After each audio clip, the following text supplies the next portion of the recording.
નમસ્કાર મિત્રો, આજે સીધું ને સટમાં ગુજરાતના ધારાસભ્ય, મંત્રી પદના આકાંક્ષી, કોંગ્રેસમાં બધા હોદ્દા ભોગવીને આવેલા, નરેન્દ્ર મોદીને ભાંડનારા અને અત્યારે નરેન્દ્ર મોદીના તળિયા ચાટનારા અર્જુન મોઢવાડિયાએ આજે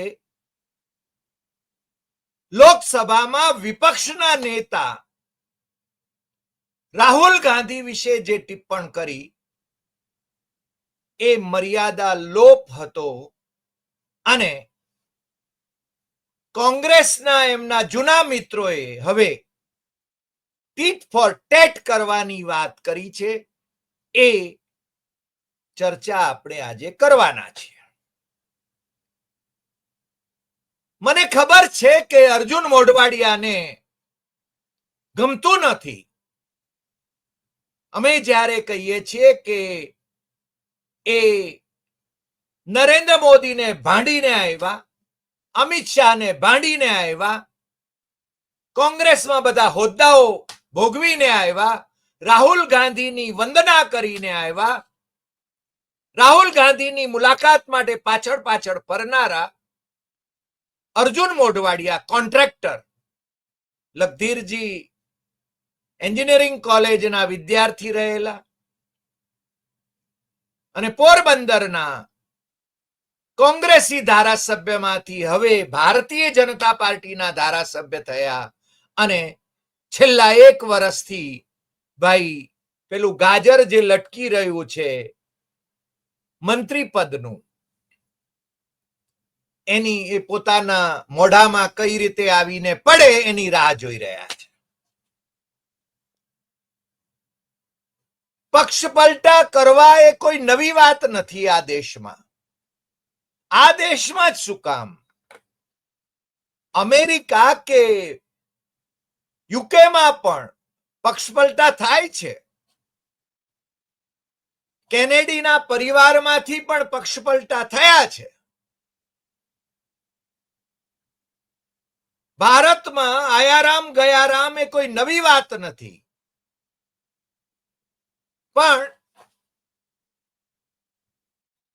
અમારા મિત્ર અર્જુન મોઢવાડિયાએ તો મર્યાદા લોપ કરી નાખ્યો.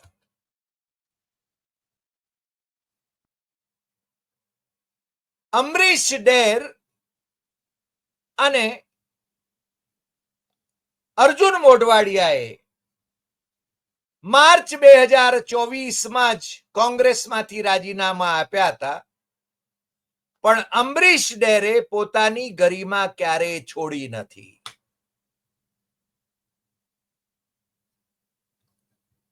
અને એવું જ બીજા કેટલાક કોંગ્રેસમાં જોડાયેલા, કોંગ્રેસમાંથી ભારતીય જનતા પાર્ટીમાં જોડાયેલા, ધારો કે સીજે ચાવડા છે, તો સીજે ચાવડાએ પણ મર્યાદા લોપ નથી કર્યો એવી મારી સમજણ છે.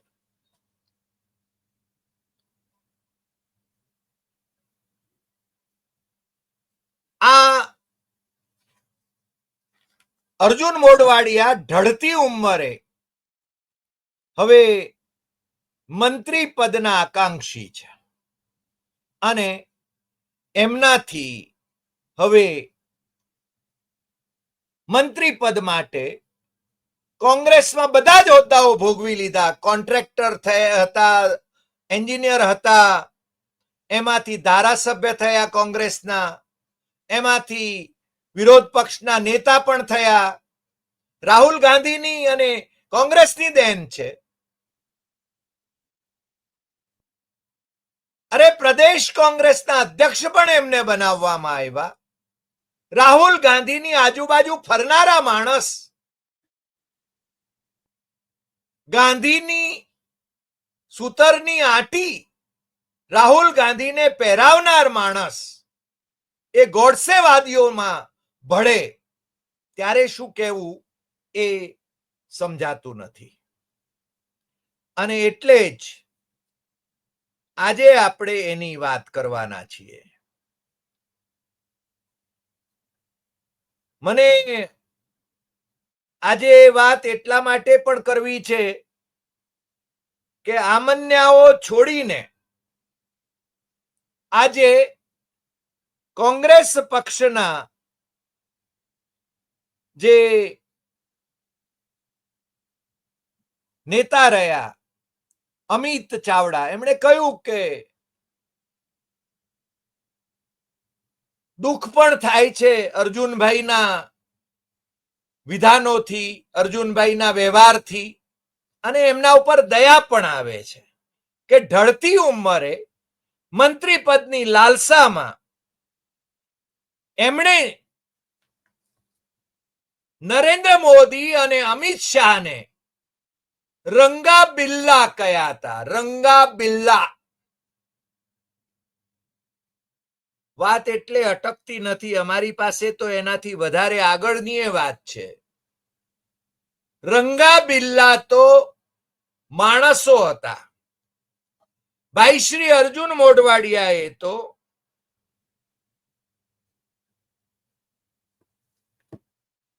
એપ્રિલ 2019 ના રોજ નરેન્દ્ર મોદીને ગધેડા સાથે સરખાવ્યા હતા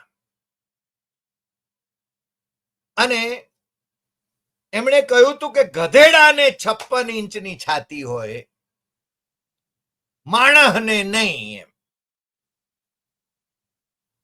મને લાગે છે કે નરેન્દ્રભાઈને અને અમિત શાહને કોઠે પડી ગયું છે કે એમને જે લોકો ગાળો દે, એમને જે ભાંડે, એમને ભાંડતા બંધ કરવા માટે અથવા તો એમના જૂતા ચાટે એટલા માટે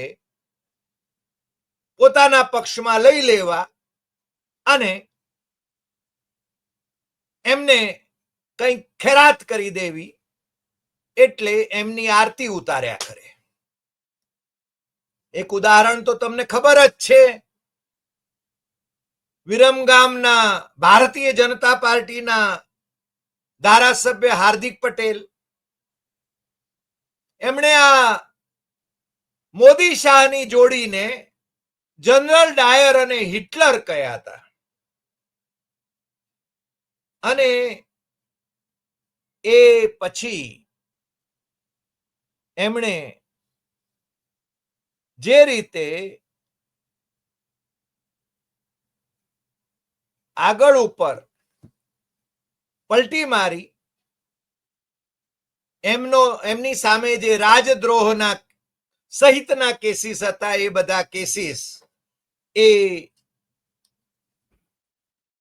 પાછા ખેંચાઈ ગયા અને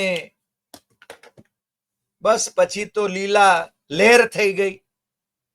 પણ તમારું સ્વાભિમાન ક્યાં ગયું હાર્દિક પટેલ? જે જોમ હતો હાર્દિક પટેલનો,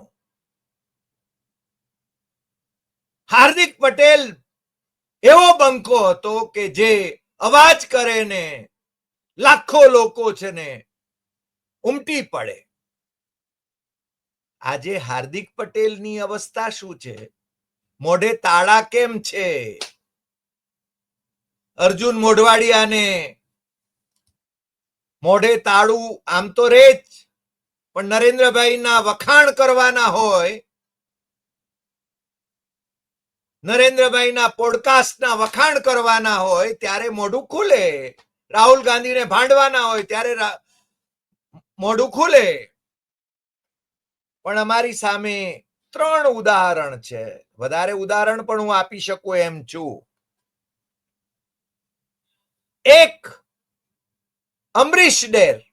મેં આજ સુધી અમરીશ ડેરનું એક પણ નિવેદન એવું નથી જોયું કે જેણે કોંગ્રેસમાંથી રાજીનામું. અમરીશ ડેરે ઘણી બધી પાર્ટીઓ બદલી,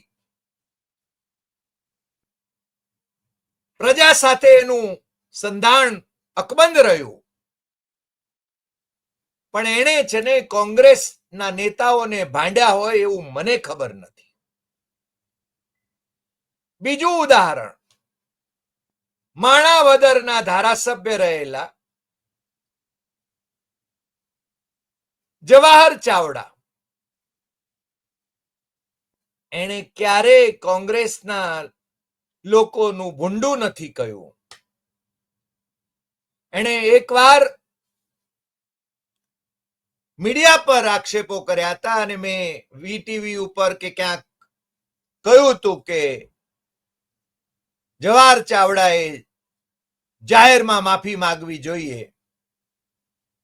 તો એમણે એમની પાર્ટીના કાર્યક્રમમાં, ભારતીય જનતા પાર્ટીના મંચ ઉપરથી કોઈ કાર્યક્રમમાં એમણે છે ને કહ્યું હતું કે હરિભાઈએ કહ્યું છે કે મારે માફી માંગવી જોઈએ અને હું માનું છું કે મારે માફી માંગવી જોઈએ, હું માફી માંગુ છું. એ ક્લિપ મને કોઈએ મોકલાવી ત્યારે મને ખબર પડી હતી. મારે કોઈ માફી મંગાવી નહોતી. અને ત્રીજા સીજે ચાવડા. સીજે ચાવડા વિશે હું હંમેશા એમ કહેતો હું છું કે એ તો છે ને કોંગ્રેસમાં હતા છતાં પણ મિનિસ્ટર કરતા પણ વધારે પાવર ભોગવનાર માણસ. એણે છે ને ભારતીય જનતા પાર્ટીમાં જવાની શી જરૂર પડી?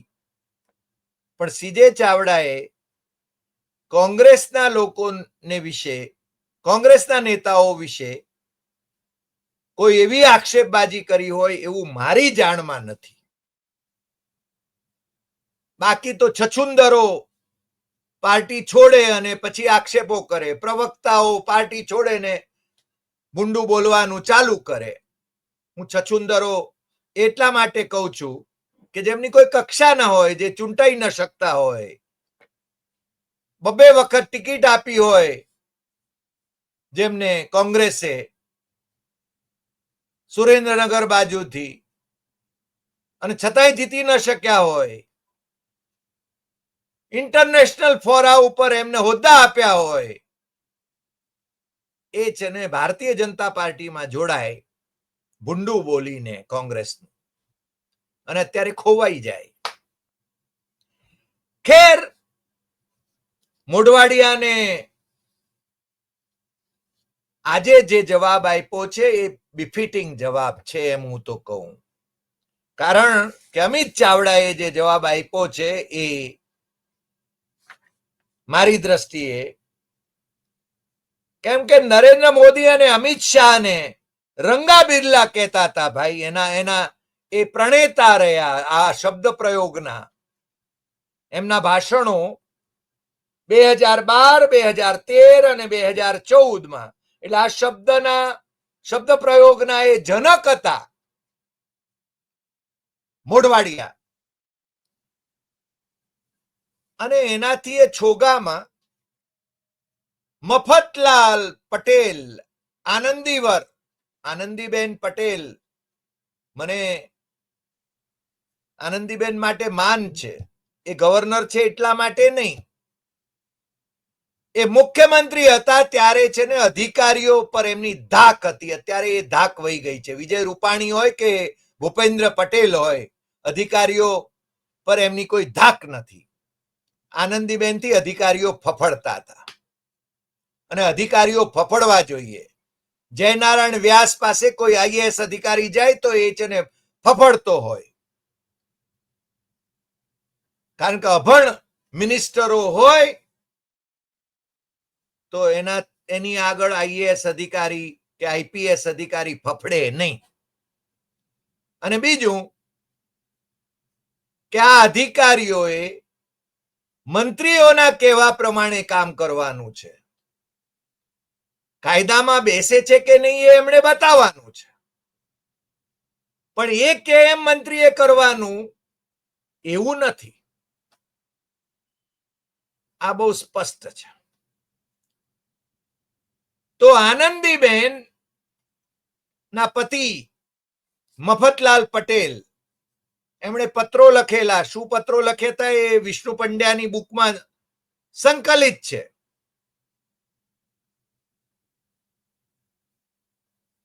અને અમારે મુંબઈમાં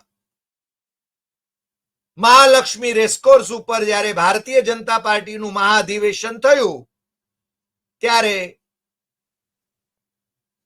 મફતલાલ અને વિષ્ણુ પંડ્યા અને એ બધા છે ને એ લીફલેટ વહેંચતા હતા ત્યાં આગળ, જેની અંદર નરેન્દ્ર મોદીની બદબોઈ હતી. એ પત્રો આ અર્જુન મોઢવાડિયા વાંચતા હતા.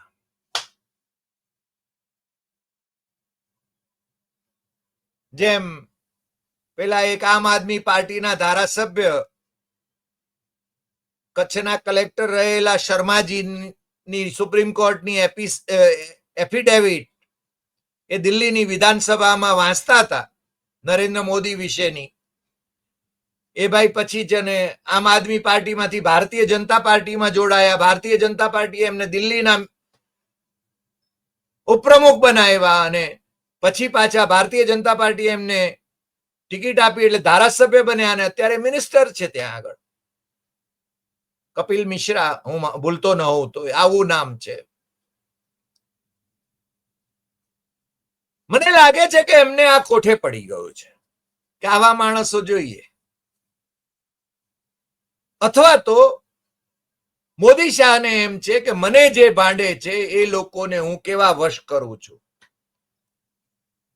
અને આમે મોઢવાડિયાના એન્જિનિયરની હાથે હાથે કોન્ટ્રાક્ટર એવો એક શબ્દ પ્રયોગ પણ અમિતભાઈએ જોડ્યો છે. અને કોન્ટ્રાક્ટ એમના ક્યાં ક્યાં ચાલતા હતા, કયા ઉદ્યોગપતિના ચાલતા હતા, એની વાત એમણે કરી જ. રાજસ્થાનમાં સત્તા પલટો થયો. ગુજરાતમાં ભારતીય જનતા પાર્ટી હોય તો જ કોન્ટ્રાક્ટ મળે. આ બધી વાત બધા સમજે છે, પણ ગરિમા જાળવ્યા વિના રાજકારણ કરવું એ યોગ્ય નથી. અમે માનનીય વડાપ્રધાન જ કહીએ છીએ, માનનીય કેન્દ્રીય ગૃહમંત્રી જ કહીએ છીએ. એક એમની ગરિમા છે, એમની ટીકા કરવાની હોય તો પણ ગરિમાપૂર્વક કરી. આપણા શબ્દ પ્રયોગોમાં ટકોરાબંધ સત્ય જરૂર મૂકીશું, પણ ગરિમા લોપ નહીં થાય. અર્જુન મોઢવાડિયા ત્યાં ચૂક્યા છે અને એટલા માટે લાલજીએ પણ એમને છે ને એમની અસલિયત બતાવી દીધી છે. લાલજી દેસાઈ સેવાદળના રાષ્ટ્રીય પ્રમુખ છે અને અર્જુનભાઈને પેલે રાહુલ ગાંધીને ઘોડા ગધેડામાં ફરક સમજાતો નથી. તો મને લાગે છે કે અર્જુનભાઈ કયા ઘોડા અને કયા પ્રાણીમાં ગણાવવા એમને કદાચ એમનામાં જ એમને ઓળખવામાં જ એમણે ભૂલ કરી, એવું જ સમજવું પડે. એ તો પાછું છે ને અમિતભાઈએ બરાબર સમજાવી દીધું એમને. અને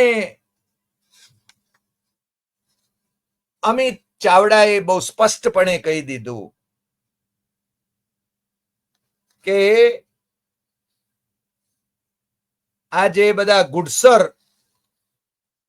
શબ્દ પ્રયોગ એમણે જાણી જોઈને કર્યો છે. ગુડસર અભયારણ્યના જે ગુડસર હતા એ બધા ગયા. તમને ખબર છે ને, એ અભયારણ્ય હવે છે ને એને ખતમ કરી નાખવાની પણ એક હિલચાલ ચાલી રહી છે, કારણ કે ત્યાં રિઝોર્ટ ચાલે એટલા માટે.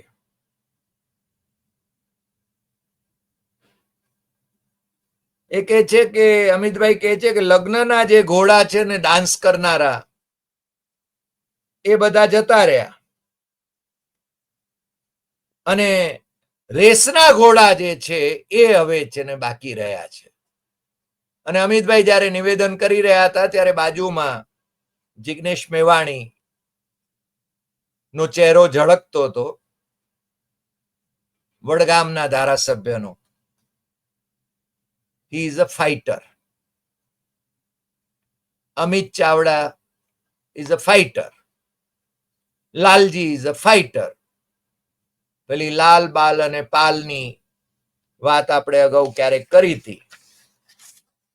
પણ મને લાગે છે કે મોઢવાડિયાએ આજે જે નિવેદન કર્યું એ નિવેદન એમણે કદાચ હવે ભૂલથી પણ ન કરે એવા સિગ્નલ એમને અપાઈ ગયા છે. અન્યથા એમણે એ જે લોકો ગયા છે એમના જેવા, એ ધારો કે એ ભાષામાં વાત કરશે તો એમને એ જ ભાષામાં જવાબ આપવો એવું કોંગ્રેસે નક્કી કર્યું છે. એવા સંકેતો એ લાલજી દેસાઈ, અમિત ચાવડા અને બીજા કોંગ્રેસના નેતાઓમાં મળી રહ્યા છે, એમના નિવેદનોમાં મળી રહ્યા છે. મને લાગે છે કે આજે આટલી વાત. ફરી મળીશું નવા એપિસોડમાં નવા વિષય સાથે. અમને કોઈ પાર્ટી સાથે કોઈ સંબંધ નથી. રાજકીય વિચારધારાઓ નહીં, પણ લોકશાહી બચવી જોઈએ એવું અમે માનીએ છીએ. બંધારણ બચવું જોઈએ એવું અમે માનીએ છીએ. લોકશાહી અધિકારો બચવા જોઈએ અને એને માટે સંઘર્ષ કરવો જોઈએ. પ્રજાએ જાગવું જોઈએ અને પ્રજાએ સંઘર્ષ કરવા માટે જોડાવવું જોઈએ એવું અમે માનીએ છીએ. અને એટલા માટે જ આપણે સત્યમ એવં તથ્યમ માં ટકોરા બંધ વાત કરીએ છીએ. નમસ્કાર.